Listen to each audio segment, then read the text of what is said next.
Welcome students.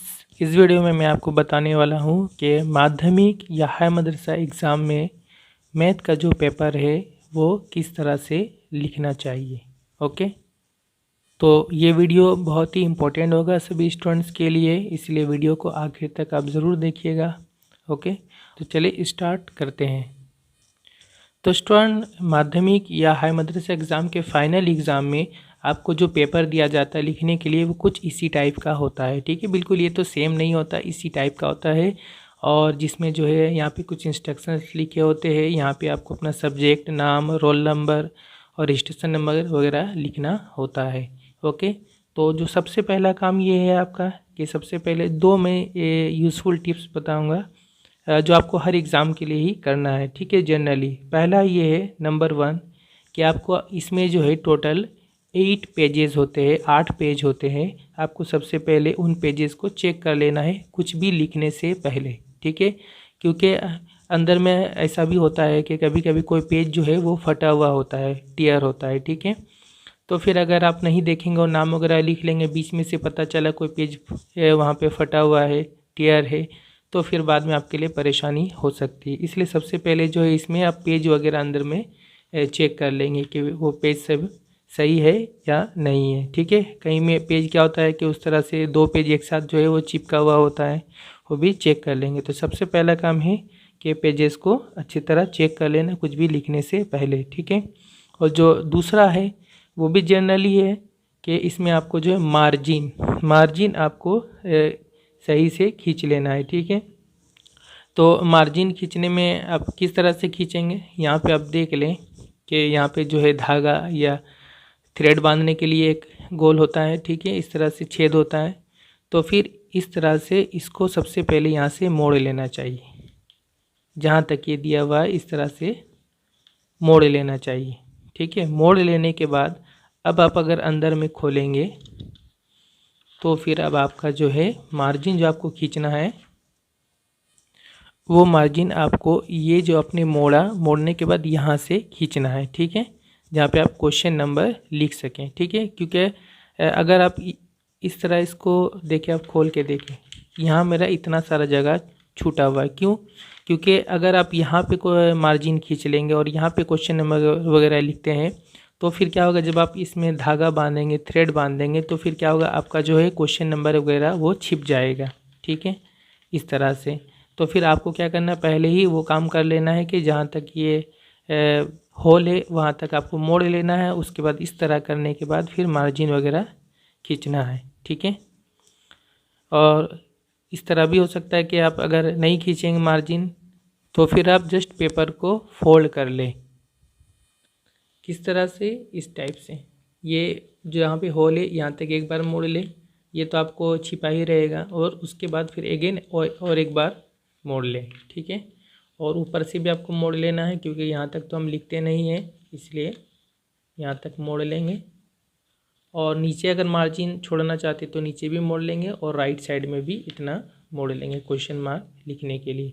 बहुत सारे student time बचाने के लिए इस तरह करते हैं, तो ये भी सही है। इस तरह से क्या होगा, आपका जो है ये पार्ट आपका हो जाएगा जो छिप जाता है, और यहाँ पे आपका दूसरा एक निशान पड़ जाएगा इसके लिए, क्वेश्चन नंबर लिखने के लिए। ओके, इस टाइप से यहाँ पे क्वेश्चन नंबर लिखने के लिए हो जाएगा। और यहाँ तो आप पूरा लिख सकते हैं। नेक्स्ट पेज में जब जाएंगे तो फिर इस पेज का जो क्वेश्चन नंबर है वो आप इस तरह से जैसे यहाँ पे लिख सकते हैं। ठीक है, और फिर ये पूरा यहाँ पे क्वेश्चन नंबर लिख सकते हैं, यहाँ पे पूरा इस तरह जगह ले सकते हैं। तो ये दो जनरल बातें थी। अब आते हैं मेन टॉपिक पे। तो स्टूडेंट, सबसे पहला जो पॉइंट है वो है रफ़ वर्क, क्योंकि मैथ में तो रफ़ वर्क करना ही पड़ेगा। ठीक है, तो रफ़ वर्क हम कहाँ पे करें? तो पहला ये है कि रफ़ वर्क जो है आपका, जैसे ये फर्स्ट पेज है जहाँ पे आप लिखेंगे आंसर, तो फर्स्ट पेज में राइट साइड में एक बड़ा सा मार्जिन खींचकर यहाँ पे आप रफ़ वर्क कर सकते हैं, क्योंकि इस पार्ट में जो है आपको MCQ, fill in the blanks, true false वगैरह आप फर्स्ट पेज में करते हैं। तो रफ़ वर्क या तो आप यहाँ पे कर सकते हैं बड़ा सा मार्जिन खींच के, जिस तरह मैंने यहाँ पे खींचा है, मार्जिन बड़ा है। ठीक है, एक जगह यहाँ पे रफ़ वर्क कर सकते हैं,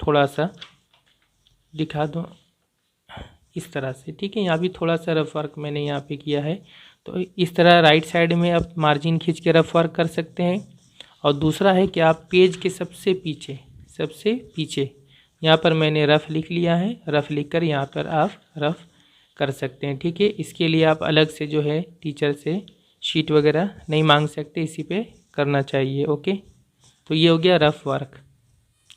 तो जैसा कि मैथ में ट्रिग्नोमेट्री भी रहता है 10 क्लास का, तो रफ़ वर्क में आप ट्रिग्नोमेट्री का टेबल भी बना करके रख सकते हैं ताकि आपको वैल्यू पुट करने में आसानी हो, ईजी हो, ठीक है, जिस तरह मैंने यहाँ पे बनाया है। इसके बाद नेक्स्ट पॉइंट है वेरी शॉर्ट आंसर। जैसा कि माध्यमिक या हाई मदरसा एग्ज़ाम में जो क्वेश्चन पेपर हमें दिया जाता है उसमें शुरू में ही जो है वेरी शॉर्ट आंसर यानी MCQ, fill in the blanks और ट्रू फॉल्स होता है, ठीक है। तो इसे कहाँ सॉल्व करें, तो स्टूडेंट इसको याद रखिए कि MCQ, fill in the blanks और ट्रू फॉल्स ये पेज फर्स्ट पेज के और इसके पीछे वाले पेज में ही सॉल्व करना चाहिए, ठीक है। फर्स्ट पेज आप MCQ, fill in the blanks और ट्रू फॉल्स सॉल्व करेंगे, ठीक है। कई स्टूडेंट्स क्या करते हैं, कुछ यहाँ MCQ सॉल्व कर दिया, ट्रू फॉल्स कहीं दूसरी जगह पे, फिल इन द ब्लैंक्स कहीं और जगह पर।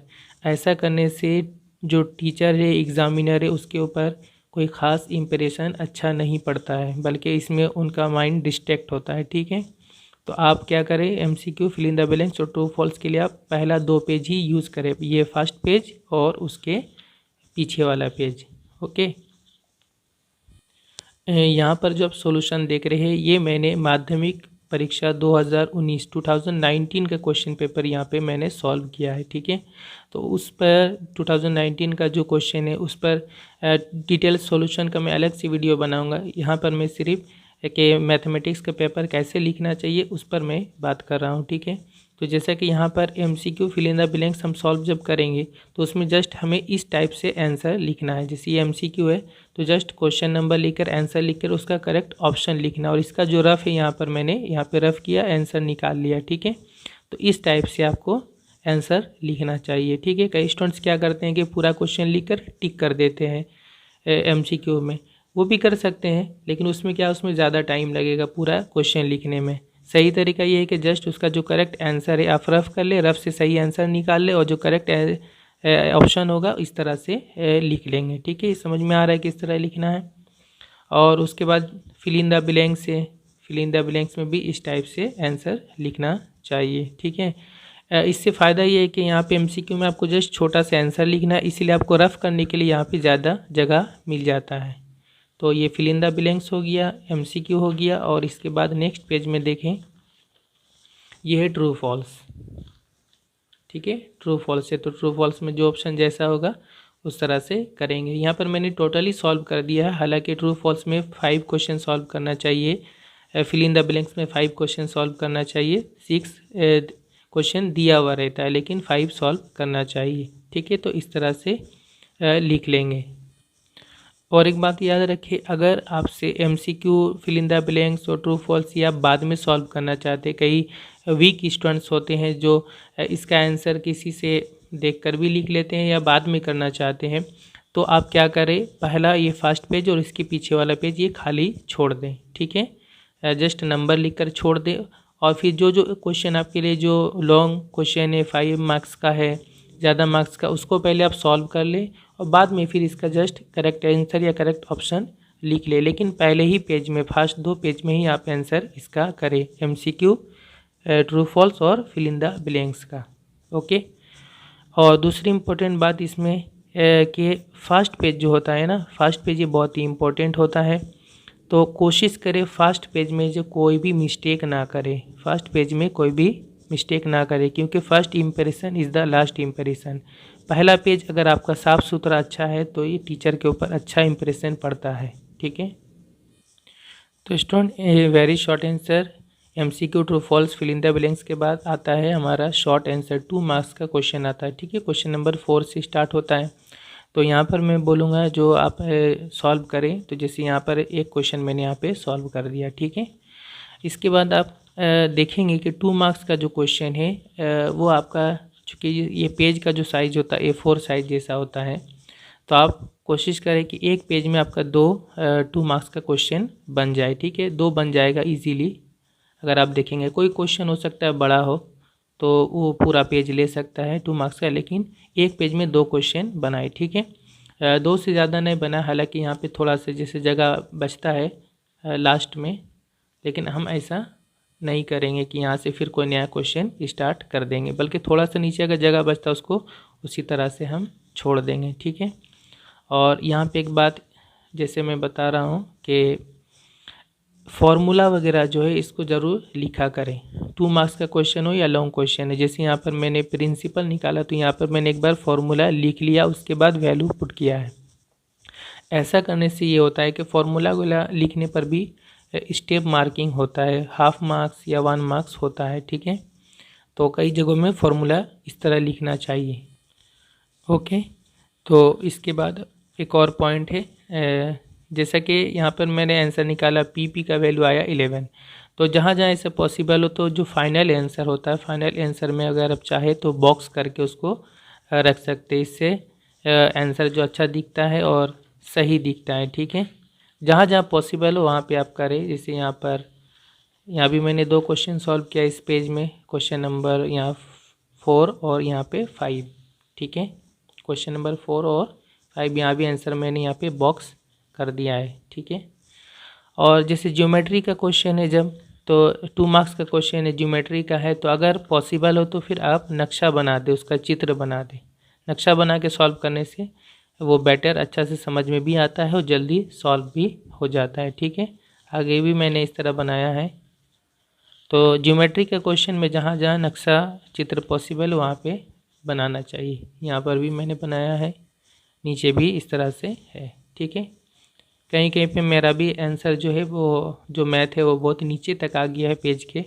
हालांकि इतना मार्जिन नीचे से भी छोड़ना चाहिए, क्योंकि क्या होता है कि आपका अकेला तो क्वेश्चन नहीं, सॉरी आंसर शीट नहीं है, हज़ारों हज़ार स्टूडेंट्स का आंसर शीट होता है। तो फिर क्या होता है, उसको बांध दिया जाता है, तो ये फट जाने का ये डर है, ख़तरा है, ठीक है। इसलिए बहुत नीचे तक भी नहीं लिखना चाहिए, थोड़ा सा ऊपर तक ही आंसर ख़त्म करना चाहिए। लेकिन कभी कभी ऐसा हुआ जैसे कि यहाँ पे बस यहाँ तक आंसर हो जाता है, दूसरा पेज में करेंगे तो फिर एक और देखना पड़ेगा, इसलिए यहाँ तक कंप्लीट कर दिया। तो शॉर्ट आंसर यानी 2 मार्क्स के क्वेश्चन के बाद हमारा रहता है लॉन्ग क्वेश्चन, ठीक है। क्वेश्चन नंबर 5 से स्टार्ट होता है, एरिथमेटिक का क्वेश्चन होता है। तो लॉन्ग क्वेश्चन जो है, लॉन्ग क्वेश्चन में आप क्या करें, 5 मार्क्स का क्वेश्चन जो है अगर आपका हो सकता है तो एक ही पेज में पूरा बनाने का वो कोशिश करें, अगर वो बनता है, ठीक है। जैसे यहाँ पर ये बन गया है, एक ही पेज में ये बन गया है, ठीक है। लेकिन अगर लॉन्ग क्वेश्चन ज़्यादा वो आगे जा रहा है और 2 पेज लगता है, फॉर एग्ज़ाम्पल ये क्वेश्चन देखे 5 का 2 वाला जो है, यहाँ पर ये यहाँ कंप्लीट नहीं हुआ है, कंप्लीट नहीं हुआ, लास्ट तक कंप्लीट नहीं हुआ। तो फिर जब इस तरह हुआ कि इसका सेकेंड पार्ट भी आगे है पेज में, तो नीचे में PTO लिखना चाहिए, प्लीज़ टर्न ओवर, ठीक है। जब भी एक पेज में आंसर कंप्लीट नहीं हो रहा है तो अगला पेज में लिखेंगे तो नीचे PTO लिख लेना चाहिए, और जिसका आंसर एक ही पेज में कंप्लीट हुआ वहाँ पे नहीं लिखना है। तो इसका आंसर यहाँ पे कंप्लीट हुआ था, यहाँ पे कंप्लीट हुआ है, ओके। नेक्स्ट स्टूडेंट हमारा अलजेब्रा वगैरह का क्वेश्चन होता है, ठीक है। क्वेश्चन नंबर 6, 7, 8 ये सब अलजेब्रा का क्वेश्चन होता है, उसी तरह सॉल्व करना है 3 मार्क्स का। और 3 मार्क्स का जो क्वेश्चन है ये आप देखेंगे कि ज़्यादातर क्वेश्चन एक ही पेज में सॉल्व हो जाएगा, ठीक है। ज़्यादा पेज अगर लगता है, दूसरा पेज लगता है, तो PTO लिख कर अगला पेज में उसको कंप्लीट करना है।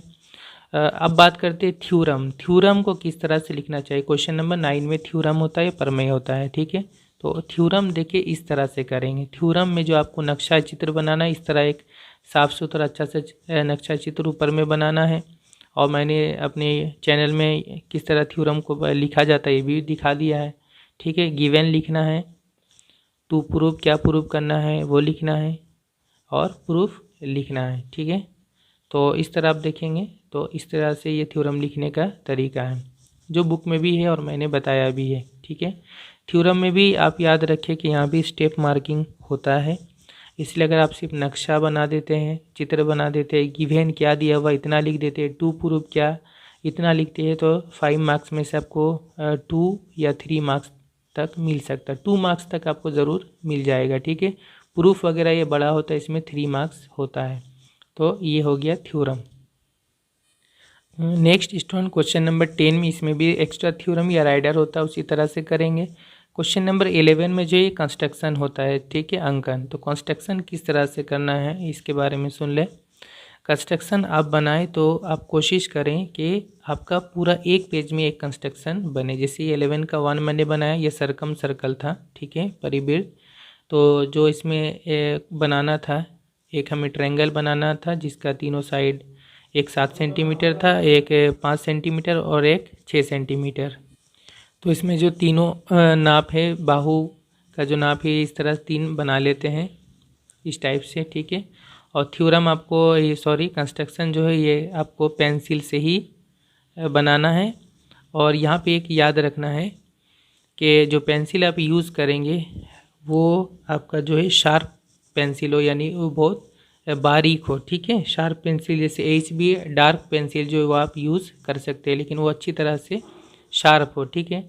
ओवर राइटिंग या डबल एक के बाद दूसरा उस पर चला देना, इससे मोटा हो जाता है लाइन वगैरह, इस तरह से नहीं करना चाहिए कंस्ट्रक्शन में खासकर, ठीक है।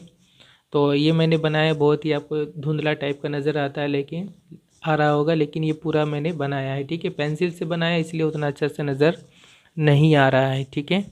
और जो कंस्ट्रक्शन में नाम वगैरह लिखे वो आप सब पेन से लिख लेंगे, ठीक है। लास्ट में नाम वगैरह लिख ले, पहले अच्छा सा नक्शा या चित्र बना ले उसके बाद, और एक ही पेज में बनाना है। कंस्ट्रक्शन से जुड़ा हुआ जो दूसरा इम्पोर्टेंट बात है वो ये है कि अगर कंस्ट्रक्शन में जो उसका नाप दिया हुआ है 4 सेंटीमीटर 6.5 सेंटीमीटर जो भी, और जो भी हमें बनाना है, कभी ऐसा भी हो जाता है कि आप उसको बनाएंगे तो क्या होगा, वो मार्जिन से इधर बाहर चला जाएगा। कभी सरकम सर्कल बना रहे तो वो इस तरफ हो जाएगा, बाहर पेज से बाहर हो जा रहा है। तो आपको सबसे पहले नाप देख लेना है। नाप देख करके आपको एक रफ़ फिगर बना लेना है रफ़ पेज में कि वो कितना बड़ा हो सकता है, ठीक है। फिर उसके हिसाब से बनाना है। जैसे कि मैंने 11 का 2B यहाँ बनाया, यहाँ पे हमें 2 टेंजेंट या 2 स्पर्शक बनाना था, ठीक है। मैंने ऐसे सॉल्व कर दिया इसको। तो यहाँ पर जो हमें इसका रेडियस लेना था सर्कल का वो है 4 सेंटीमीटर। तो अगर मैं यहाँ से नया लेकर अगर मैं यहाँ से बनाने लगता तो फिर ये पेज के इधर आ जाता है। तो हमको समझ कर बनाना पड़ेगा कि हम किस तरह से बनाएंगे कि वो पेज में भी आ जाए सही से, और फिर उसके बाद एक और बनाना होता है सर्कल, फिर हमारा जो टेंजेंट बनेगा। तो ऐसा बनाना है कि जैसे कि वो पेज में आ जाए, ठीक है, पेज से बाहर ना चला जाए, क्योंकि ये मिस्टेक हो सकता है, मेरे साथ भी हुआ था। एक ये होता है कंस्ट्रक्शन का एक चैप्टर है जिसमें एक रेक्टेंगल के एरिया या क्षेत्रफल के बराबर एक स्क्वायर बनाना पड़ता है। तो उसमें आमतौर पे क्या होता है, बहुत बड़ा बन जाता है। तो अगर ऐसा प्रॉब्लम होता है तो फिर क्या करें, आप इस तरह से नहीं बना के आप पेज को घुमा कर भी बना सकते हैं कंस्ट्रक्शन, यानी इस तरह से, ठीक है। लैंड स्केप इस तरह से करके आप बना ले कंस्ट्रक्शन को, ओके। तो ये इम्पोर्टेंट बात था। और कंस्ट्रक्शन में क्या लिखना पड़ता है, जो सिर्फ मेन बात है वो लिखता हूँ। जैसे यहाँ पे रेडियस था 4 सेंटीमीटर अर्धव्यास, और OA जो था ये 6.5 सेंटीमीटर था, और ये दोनों टेंजेंट है तो जस्ट उसका मैंने यहाँ पे नाम लिख दिया। यानी कंस्ट्रक्शन में पूरा तरीका नहीं लिखना पड़ता है, मेथड, जस्ट जो नक्शा है और उसका पॉइंट लिखना पड़ता है, जो उसका नाप है वो सब लिखना पड़ता है, और जो इम्पोर्टेंट चीज़ है सिर्फ वो लिखना पड़ता है। कंस्ट्रक्शन के बाद रहता है क्वेश्चन नंबर 12 में ये ट्रिग्नोमेट्री का क्वेश्चन रहता है, ठीक है। तो 2022 में जो एग्ज़ाम देंगे उनका तो रिड्यूस सिलेबस है, ठीक है, चैप्टर 18 तक ही आएगा, उनका ट्रिग्नोमेट्री वगैरह नहीं है।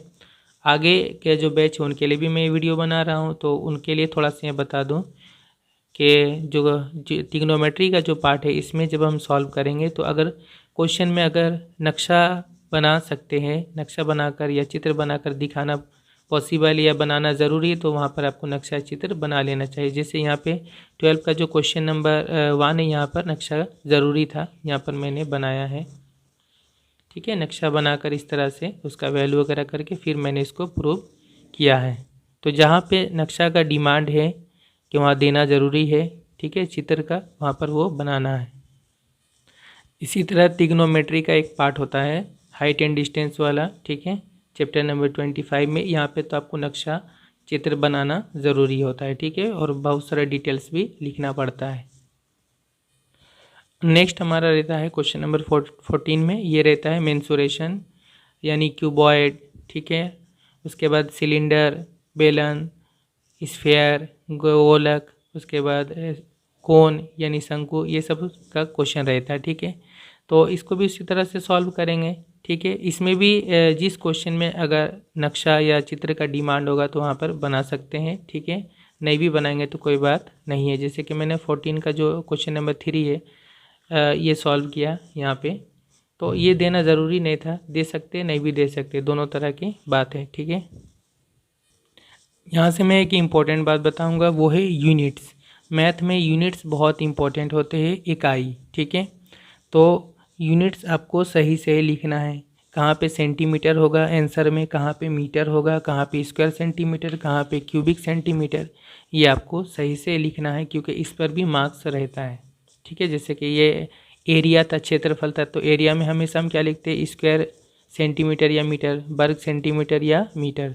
तो यहाँ पे सही सही यूनिट लिखना पड़ेगा।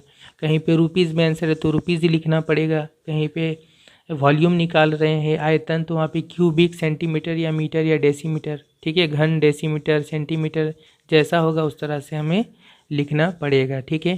कहीं पे हम रेट ऑफ इंटरेस्ट निकाल रहे हैं तो वहाँ पे हमें आर परसेंटेज में आंसर लिखना पड़ेगा, ठीक है। टाइम है तो ईयर्स में आंसर लिखना पड़ेगा। तो यूनिट्स बहुत ही इंपॉर्टेंट होते हैं मैथ में। आखिर में जो होता है वो क्वेश्चन नंबर 15 है आपका, स्टैटिस्टिक्स का क्वेश्चन होता है, ठीक है। तो अभी 2022 में तो ये नहीं आएगा, स्टैटिस्टिक्स सिलेबस में नहीं है, लेकिन आगे के बैच के लिए होगा।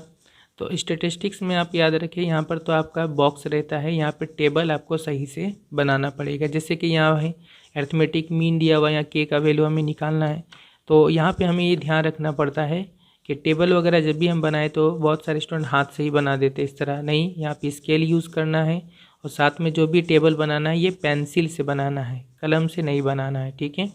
पेंसिल से बनाना, क्योंकि अगर कुछ भी मिस्टेक होगा तो बाद में उसको एडजस्ट कर सकते हैं, लाइन को आगे कम बेसी कर सकते हैं, ठीक है। और यहाँ पे ध्यान देना है कि हमें कितना टेबल में कितना कॉलम बनाना है, 1 2 3 4, जैसा डिमांड होगा पहले समझ ले, उसके बाद ही हम कलम पेंसिल चलाएं, ठीक है। तो यहाँ पे जैसे कि क्लास इंटरवल है इस तरह से, तो यहाँ पे हमें कम जगह की ज़रूरत है, ये हम छोटा बना लेंगे कॉलम। फ्रीक्वेंसी भी यहाँ सिर्फ एक एक नंबर ही लिखना है, तो इसका भी कॉलम छोटा बना सकते हैं, ठीक है। और यहाँ पे हमें दोनों इंटू करना पड़ता है, FI XI हो गया क्लास मार्क, तो यहाँ पे हमें थोड़ा बड़ा कॉलम रखना चाहिए, ठीक है। तो इस तरह समझना पड़ेगा कि हमें जो बनाना है वो कितना बड़ा बनाना है, कौन सा कॉलम बड़ा लेंगे, कौन सा कॉलम छोटा लेंगे, और साथ ही साथ कि उसका कितना वैल्यू है, उस हिसाब से हम लास्ट में बाद में एंडिंग करेंगे, ये लाइन हम बाद में बनाएंगे, ठीक है। ये थोड़ा से ध्यान में रखना पड़ेगा। स्टैटिस्टिक्स में एक और चीज़ होता है जिसको हम ओजाइब बोलते हैं, वहाँ पे हमें क्या होता है, ग्राफ बनाना पड़ता है। तो अगर उसके लिए एग्ज़ाम में अगर ये क्वेश्चन आता है और हमें ग्राफ का पेपर दिया जाता है, तो ग्राफ का जो पेपर दिया जाएगा तो उसमें क्वेश्चन नंबर ज़रूर लिखें, अपना नाम रोल नंबर तो लिखने का रहता है, क्वेश्चन नंबर ज़रूर लिखें, और वहाँ पर जो है उस ग्राफ पेपर को जो है लास्ट में नहीं लगाना है, ठीक है, बल्कि जहाँ पे हम क्वेश्चन सॉल्व कर रहे हैं ठीक इसके यहीं पर बीच में देकर उसको बांधना पड़ेगा, यहीं पे बीच में। लास्ट में देने से क्या वो फट सकता है, बाहर निकल सकता है। बीच में दे देंगे, पेजेस के बीच में जहाँ पे क्वेश्चन बनाए सॉल्व किए वहाँ पे दे देंगे तो वो फटेगा नहीं और पेज से अलग भी नहीं होगा। तो ये तो था स्टूडेंट जो क्वेश्चन नंबर सीरियली किस तरह से हम बना रहे हैं, ठीक है। कुछ और भी इम्पोर्टेंट बातें हैं, जैसे सबसे यहाँ पे है वो है लूज शीट। लूज शीट अगर आप लेते हैं, और जाहिर सी बात है कि मैथ में लूज शीट आमतौर पर स्टूडेंट्स लेते ही हैं, तो लूज शीट अगर आप लेते हैं तो लूज शीट में आप पेज नंबर ज़रूर लिख ले, या तो यहाँ पे ऊपर में लिख ले, वहाँ पे लूज शीट जो होगा 2-2 पेज का होगा, तो वहाँ पे नाम रोल नंबर वगैरह लिखने के बाद जो है आप ऊपर में कहीं पे लिख ली कि ये पहला लूज शीट है, ठीक है। लूज शीट नंबर 1 भी लिख सकते हैं, या तो वहाँ पे ऊपर में पेज नंबर लिख ले, यहाँ पे नीचे में पेज नंबर लिख ले। ऐसा इसलिए क्योंकि आपको वहाँ पे आमतौर पे स्टूडेंट क्या है कि मैथ के एग्ज़ाम में टेंस ज़्यादा रहते हैं, टेंशन ज़्यादा होता है, ठीक है। तो वो बस मैथ बनाते ही जा रहे हैं, सॉल्व करते ही जा रहे हैं, और कौन सा नंबर आगे पीछे है ये नहीं देख रहे हैं, तो फिर कौन सा लूज शीट पहले लिए थे, कौन सा बाद में लिए थे, ये उनको बाद में याद नहीं रहता है। और जल्दी जल्दी जब टाइम कम होने लगता है तो फिर वो आगे पीछे करके यूँ बांध के जमा दे देते हैं, सबमिट कर देते हैं। तो ऐसा नहीं करना। जैसे आप पहला लूज शीट लिए तो उसमें आप लिख दे लूज शीट नंबर 1, ठीक है। फिर दूसरा लूज शीट लेते हैं लूज शीट नंबर 2, इस तरह से ऊपर में कहीं भी लिख देंगे तो क्या होगा, आपको अरेंज करने में, सजाने में आसानी होगा और आप टीचर को भी चेक करने में आसानी होगा कि हाँ इसके बाद ये सॉल्व किया था, फिर ये सॉल्व किया था, इस टाइप से। ओके, नेक्स्ट पॉइंट है स्टूडेंट कि अगर आप कहीं पे कुछ मिस्टेक करते हैं, कहीं कुछ लिखने में मिस्टेक करते हैं, ठीक है, तो हम उसको किस तरह से काटेंगे। तो जब भी कहीं मिस्टेक करें तो उसको जस्ट एक ही लाइन में इस तरह से काट देना है, ठीक है। बहुत ज़्यादा ऐसे ऐसे नहीं काटना चाहिए, ये ख़राब दिखता है। एक लाइन में जस्ट उसको काटना चाहिए, ठीक है। यहाँ मैंने रफ में इसको करके दिखा दिया। अगला इम्पोर्टेंट पॉइंट है स्टूडेंट कि अगर आप कोई क्वेश्चन को सॉल्व कर रहे हैं और अगर आप बीच में अटक जाए, स्टक हो जाए, ठीक है, सॉल्व नहीं हो पा रहा है, तो आप क्या करें। तो देखिए, अगर कहीं पे अटक गए हैं तो फिर वहाँ पर टाइम बर्बाद करके कोई फ़ायदा नहीं है। दोबारा उसको बनाने जाकर दोबारा उसमें टाइम आपका लॉस होगा। तो क्या करें, जितना दूर बन गया वहाँ तक छोड़ दे, स्पेस छोड़ दे, आगे जगह छोड़ दे, ठीक है। और उसके बाद अगला जो क्वेश्चन है उस पर आप चले जाए। बाद में आखिर में जब आपको टाइम मिलता है तो फिर आप उस क्वेश्चन को सॉल्व करेंगे। ओके, ये था। इसके बाद नेक्स्ट जो पॉइंट है वो है जैसे रॉन्ग क्वेश्चन पेपर जो आपको मिलेगा, कभी कभी ऐसा होता है कि उसमें प्रिंट गलत हो जाता है, ठीक है, क्वेश्चन गलत छप जाता है, ठीक है, रॉन्ग प्रिंट हो जाता है, मिस प्रिंट। तो अगर आप मैथ में स्ट्रॉन्ग है और आपको लगता है कि ये क्वेश्चन जो यहाँ पे गलत है, मिस प्रिंट है, ठीक है, तो देखिए जो इन्विजिलेटर होते हैं, जो चेक करते हैं, जो आपके एग्ज़ाम हॉल में होते हैं, हो सकता है उनमें से अगर कोई ये बताए कि यहाँ पे क्वेश्चन गलत है और यहाँ पे इसको करेक्शन कर लेना है। अगर ऐसा होता है तो ठीक है, अगर नहीं होता है तो उस क्वेश्चन को अगर आप सॉल्व करते हैं, उस क्वेश्चन को अगर आप सॉल्व करते हैं तो जो आपको असल पता है कि यहाँ पे 5 था या 5 नहीं होना चाहिए या 2 होना चाहिए, तो आपको 2 करके सॉल्व नहीं करना है, बल्कि जैसा क्वेश्चन में लिखा हुआ है 5 देकर ही आपको 5 लिख कर ही सॉल्व करना है। यानी जो गलत है उसी तरह से सॉल्व करके आपको आंसर ले आना है, आपको पूरा मार्क्स मिलेगा, फुल मार्क्स मिलेगा, ठीक है। इस तरह से करेंगे, क्योंकि जब भी क्वेश्चन रॉन्ग होता है तो कोई भी उसको अटेम्प्ट करे उसको फुल मार्क्स दिया जाता है। अब स्टूडेंट आखिरी 2 बातें कि सॉल्व हम जो कर रहे हैं सीरियली क्वेश्चन सॉल्व करना ज़रूरी नहीं। मैंने सिर्फ बताया जो MCQ fill in the blanks true false है वो आप सिर्फ पहले 2 पेजेस में कीजिए। उसके बाद जो क्वेश्चन आपको इजी लगता है आप उसको पहले सॉल्व करें। अगर आपको कंस्ट्रक्शन पहले बनाना, कंस्ट्रक्शन पहले बना ले, थ्योरम पहले लिखना है, थ्योरम पहले लिख लें, ठीक है। 2 मार्क्स का जो क्वेश्चन है उसमें आप कुछ क्वेश्चन पहले सॉल्व कर ले, बाद में भी सॉल्व कर सकते, कुछ क्वेश्चन दूसरी जगह पर, ये सब कर सकते। सिर्फ MCQ true false fill in the blanks को पहले पेजेस में कीजिए। ओके, और आखिरी बात कि जब पूरा कंप्लीट हो जाए पेपर तो लास्ट में चेक करने के लिए कुछ मिनट अपने पास रखें, 5 मिनट्स, और पूरा एक बार चेक कर ले कि कौन कौन सा क्वेश्चन मैंने सॉल्व किया है, सीरियली नंबर मिला ले, कोई क्वेश्चन का नंबर तो नहीं छूट गया, क्वेश्चन नंबर, ये सब चेक कर ले लास्ट में। ओके, जितना मैंने पॉसिबल हुआ मैंने आपको बताया ताकि आप सही से मैथ का पेपर लिख सके। Okay, thank you very much for watching, और इस वीडियो को शेयर भी ज़रूर करें।